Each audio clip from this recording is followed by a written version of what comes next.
Deep in the Malaysian jungle, something strange is happening. Crews are boring straight through a mountain range. They are lifting steel track high over rainforest that has never seen a train. And every day, the work pushes a little further across the country. Now picture this. One single railway tunnel here runs about 18 kilometers under the mountains. That is long enough to swallow the longest road tunnels in Europe whole. And it is just one tunnel. This one line has around 40 of them, plus roughly 100 kilometers of track raised up on giant concrete legs. All of it for a single railway. A line that stretches 665 kilometers across the spine of an entire country. The price tag started near $16 billion. That is the East Coast Rail Link, and it is being carved across Malaysia right now. But here is the part most people miss. This railway is not the whole story. It is one link in a much longer chain that China is laying down, piece by piece, stretching from the city of Kunming all the way towards Singapore. So over the next few minutes, you are going to find out three things. What it actually took to build this, why it almost never happened at all, and what one railway means for the future of a whole region. Let us start at the beginning. To understand this railway, you first have to understand a problem. On a map, Malaysia looks like one connected place, but for decades it has not really worked like one. Look at where the money is. Almost all of Malaysia's wealth and industry sits on the west coast. That is where you find Kuala Lumpur, the capital, and that is where you find Port Klang, the country's giant gateway to the sea. How big is that gateway? In 2024, Port Klang handled more than 14 million containers in a single year. That made it the 10th busiest container port on the entire planet.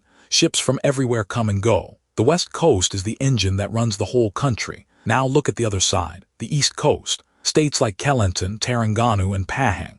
For years, this region has been left behind. Fewer factories, slower growth, roads that were never built to carry heavy freight in the first place. And here is the thing that really held the East back. To move cargo from one coast to the other, you had to wind your way through mountains. Steep, slow, expensive. So goods stayed where they were. The divide just kept getting wider. One country split down the middle with the poorer half stuck on the wrong side of a wall of rock.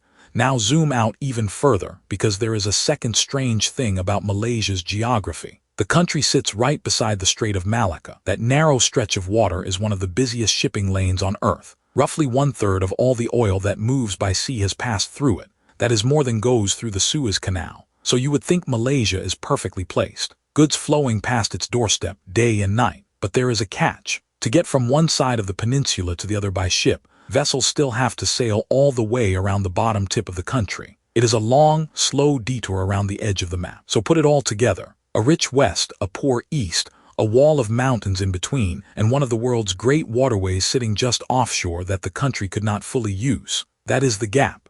A real, expensive, decades-old problem hiding in plain sight. And that gap is exactly what China saw.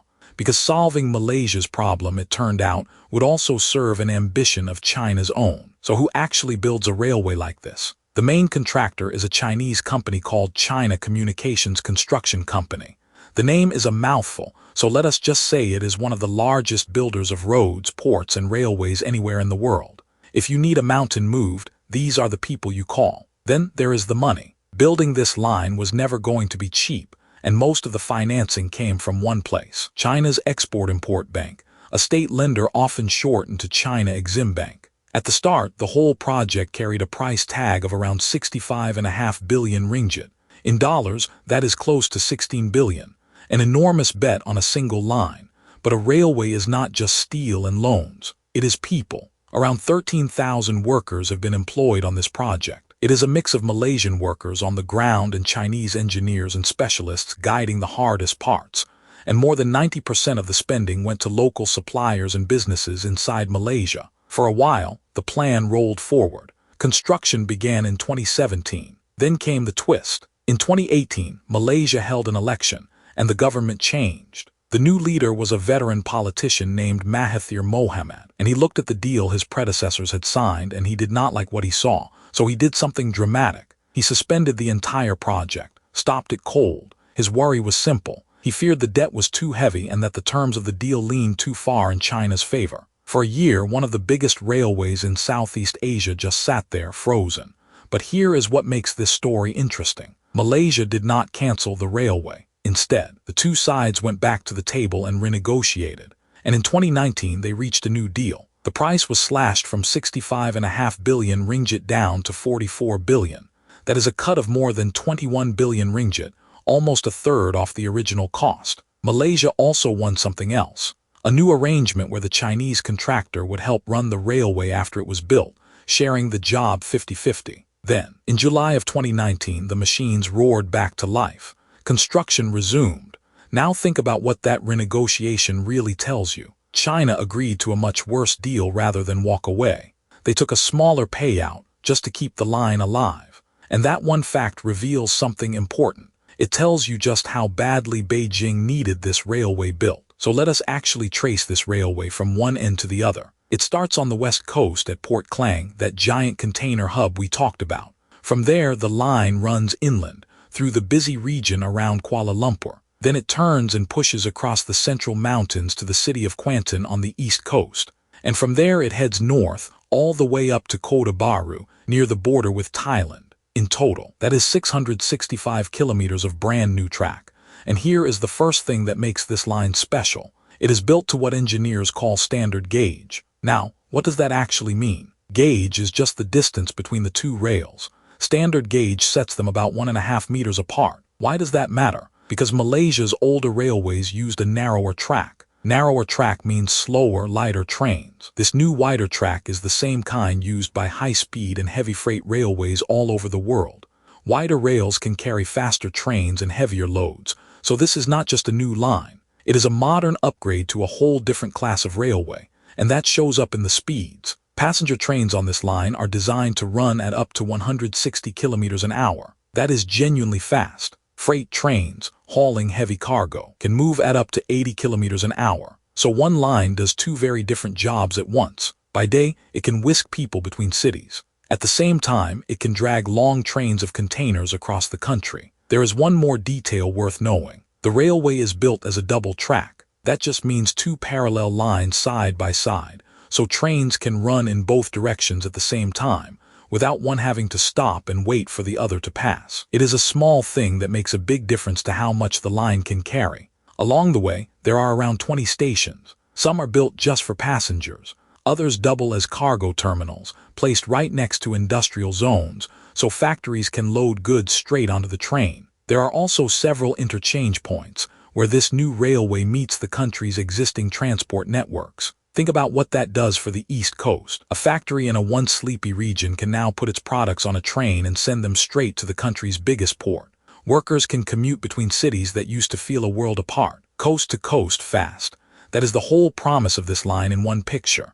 But promises are easy. Building it was not, because standing right in the middle of the route is a wall. A real, physical wall of rock and jungle called the Titiwangsa Range. It is the central spine of the Malaysian peninsula, running for hundreds of kilometers. Steep slopes, dense rainforest, unstable ground that can slide away in the rain. And here is the problem. There was no easy way around it. The mountains sit right across the path the railway needs to take. You cannot just bend the line politely around the side. The geography simply will not allow it. So the engineers were left with one option. They had to go straight through, not around the mountain, through it. And the moment you commit to that, the whole project changes.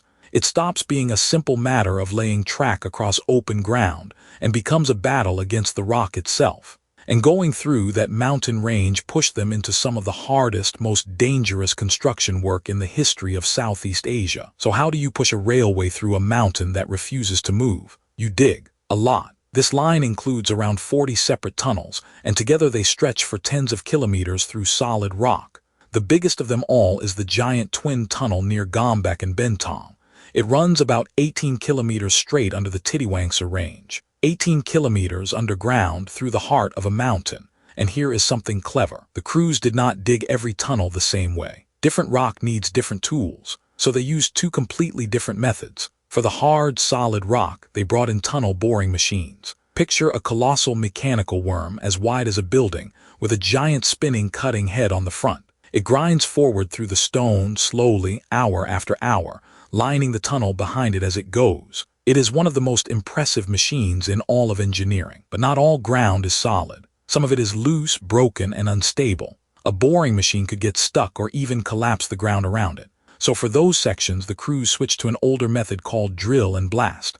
Exactly what it sounds like. You drill holes deep into the rock face, pack them with explosives, set off a carefully controlled blast, clear away the broken rubble, and then do it all again, foot by careful foot. It is slow, painstaking, and dangerous, and it has to be repeated thousands of times to push a tunnel through a mountain. Now, tunnels are only half the battle, because between the mountains the land is far from flat. There are rivers, flood plains, and uneven ground everywhere. So the engineers did the opposite of digging down. They went up.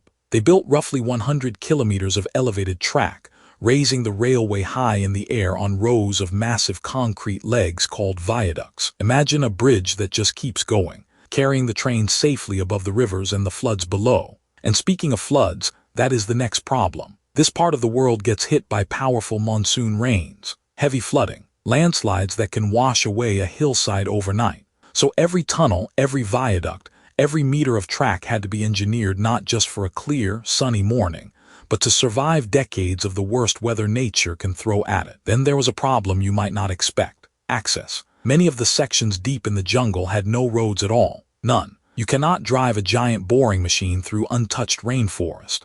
So before the crews could even start the real work, they first had to build temporary roads and entire camps just to bring the machinery and the people in.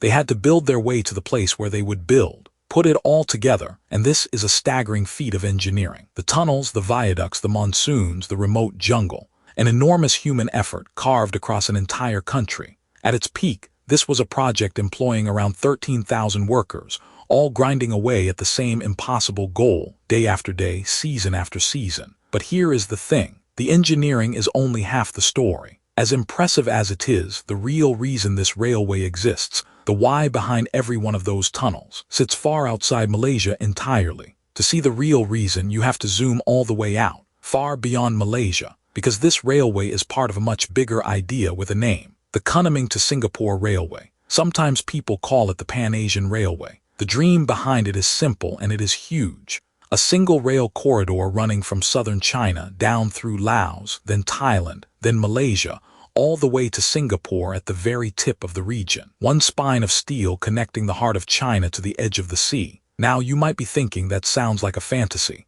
a line drawn on a planner's map. And to be clear, the full corridor does not exist yet, not even close. But one giant piece of it is already real, and it is working. That piece is the China-Laos Railway. It fully opened in December of 2021, and it is no small thing. It runs more than 1,000 kilometers, from the Chinese city of Kunming down to Vientiane, the capital of Laos, built to modern standards with passenger trains running at up to 160 kilometers an hour. The whole thing cost around $6 billion, with most of that money coming from the same place that funded the Malaysian line, China's Export-Import Bank. So what did that railway actually do for Laos? The numbers are striking. In 2024, the line carried nearly 20 million tons of freight, and it moved around 19 million passenger trips. Look at the cross-border cargo trains alone. When the line first opened, there were just 2 of them crossing the border each day. By 2024, that number had jumped to 17. Think about what that means for a country like Laos. For its entire history, Laos has been landlocked. No coastline, no ports, hemmed in by mountains, cut off from the fast lanes of global trade. It was, in a sense, isolated by its own geography. And then, almost overnight, that changed. Suddenly, Laos was sitting on a growing regional artery, a direct steel link to the giant economy next door.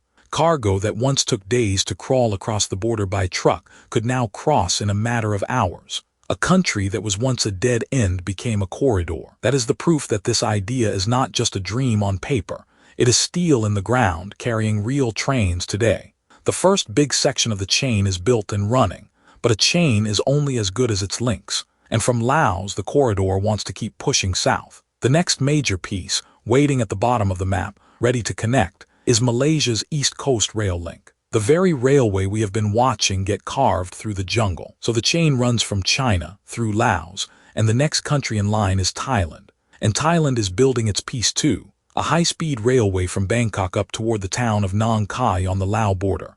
The first stretch is roughly half built, and it is now expected to be running around the year 2030. A second stretch, reaching all the way to the border, was approved in early 2025. Then came a powerful signal of where all this is heading. In June of 2024, China's premier, Li Qiang, traveled to Malaysia, and he said something telling. He said China would study linking Malaysia's railway directly with the lines in Laos and Thailand.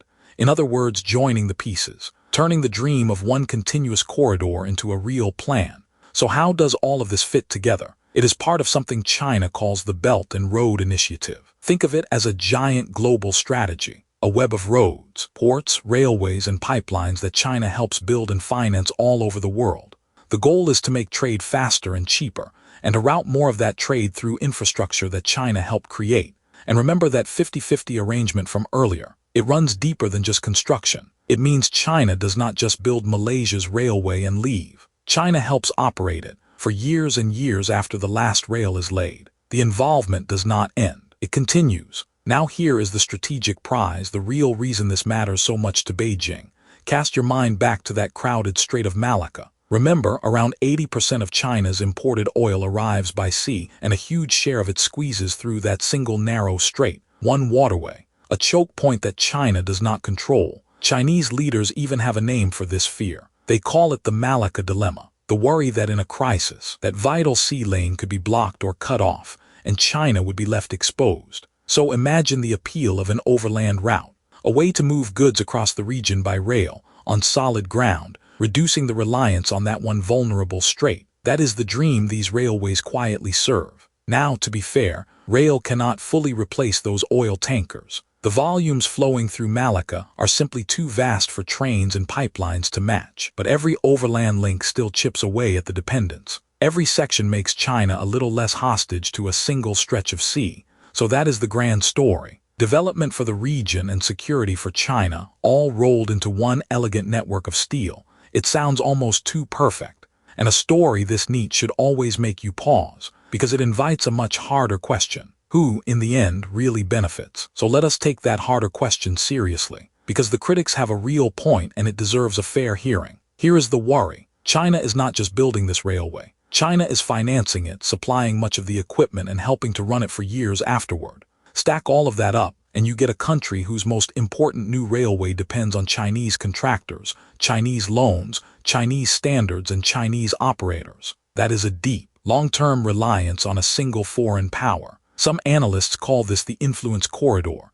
The idea is that a railway is never just a railway. When one country builds and finances another country's infrastructure, it can slowly pull that country's whole strategic direction toward itself. The trade flows that way. The standards lean that way. And over time, the politics may quietly follow. And there is a warning sign right next door. Remember Laos. To pay for its railway and other big projects, Laos borrowed heavily. So heavily that its national debt climbed above the size of its entire economy. That is a genuinely alarming level, and it stands as a cautionary tale about what can happen when a small country bets big on borrowed money. So that is the case for worry. But now we have to be honest and give the other side, because this is where the popular story often gets it wrong. You have probably heard the phrase debt trap diplomacy. The idea that China deliberately drowns poor countries in loans so it can seize their ports and assets when they cannot pay. It is a dramatic story. It is also, according to many serious scholars, largely a myth.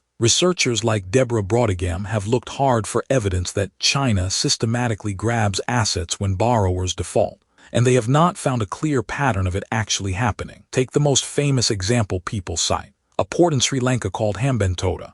The popular tale is that China lent money, Sri Lanka could not pay, and China seized the port. But the real story is more complicated. Sri Lanka itself proposed that port and went looking for builders. And in the end, a Chinese firm leased a majority stake in it. China did not simply snatch it away over an unpaid loan. So where does that leave us? With two true things sitting side by side. The dependence is real and worth watching closely. But the simple, scary debt trap story is contested and often does not hold up. The truth is messier than either side wants it to be, which means the real question is not whether this railway is some clever trap waiting to spring. The real question is far more practical. How does a country like Malaysia keep all the genuine benefits of this railway, while carefully managing just how dependent it becomes? So set the worries aside for a moment, and picture the day this railway actually opens. The target is the end of 2026, with passenger trains expected to start running in early 2027. As of recent reports, the line is already most of the way finished, and even running ahead of schedule. For Malaysia, the change could be dramatic. Right now, hauling cargo from one coast to the other by road can chew up most of a day, winding slowly through those mountains. Once the trains are running, that same journey could shrink to a fraction of the time. The poor East Coast finally gets plugged straight into Port Klang and the global trade flowing through it. There's an even bigger idea here, sometimes called a land bridge. Instead of a ship sailing all the way around the southern tip of the country, cargo could be unloaded on one coast, carried straight across the peninsula by train, and then reloaded onto a ship on the other side. For goods in a hurry, or for ports that are jammed with traffic, crossing by rail could be a genuine shortcut across the map, trading a long sea detour for a quick run on solid ground. And the economics could be significant. The project's owner estimates the railway could generate around 50 billion ringgit of economic impact and lift Malaysia's whole economy by a few percent by the year 2047. For a single state like Terengganu, long stuck on the wrong side of the divide, the local economy is forecast to grow sharply once the trains arrive. Then there is the regional picture, and here is the interesting part. Each finished section makes the next one more valuable. Once Laos is connected, Thailand's link matters more. Once Thailand is built, Malaysia's link matters more. Section by section, once remote economies get drawn toward the center of a connected network, momentum builds on momentum. But let us be honest about the open ends, because this story is far from finished. The high-speed link that would connect Kuala Lumpur to Singapore, completing the final stretch to the sea, was cancelled. It might be revived one day, but probably only with private money, and nothing is settled. And Thailand's segments are running years behind schedule. So that clean line from China to Singapore, it is still a corridor in progress, not a finished route. Important gaps remain unbuilt, and yet something undeniable is happening. The corridor is not complete, but it is no longer just an idea on a planner's wall either. Piece by piece, tunnel by tunnel, border by border, the map of how Southeast Asia moves is quietly being redrawn. And one of the most important pieces of that new map is being carved through the Malaysian jungle right now. So pull all the way back one last time and look at the whole picture. What you are really watching here is not one railway. It is something larger and slower and harder to see. China is assembling the connective tissue of an entire region, one section at a time. A tunnel here, a viaduct there, a border crossing somewhere else, each piece small on its own. Together, the bones of a new map. And the honest answer holds two truths at once. This connectivity is genuinely valuable. It can lift forgotten regions, link landlocked countries to the sea, and move goods in hours that once took days. That part is real, and it matters to millions of people. But it is also being built, financed, and partly run by a single foreign power. Both of those things are true, and neither one cancels the other out. So the weight to leave you with is not really about the trains. We know the trains will run. The deeper question is quieter than that. What does it mean for a region's entire future to be laid down, rail by rail, on tracks that someone else helped design, helped pay for, and helps control? Out in the Malaysian jungle, the work goes on. Crews are still boring through the mountains. Steel is still rising over the rainforest. One of the most important pieces of tomorrow is being carved out of the ground right now, while almost no one is watching, and the line keeps moving forward.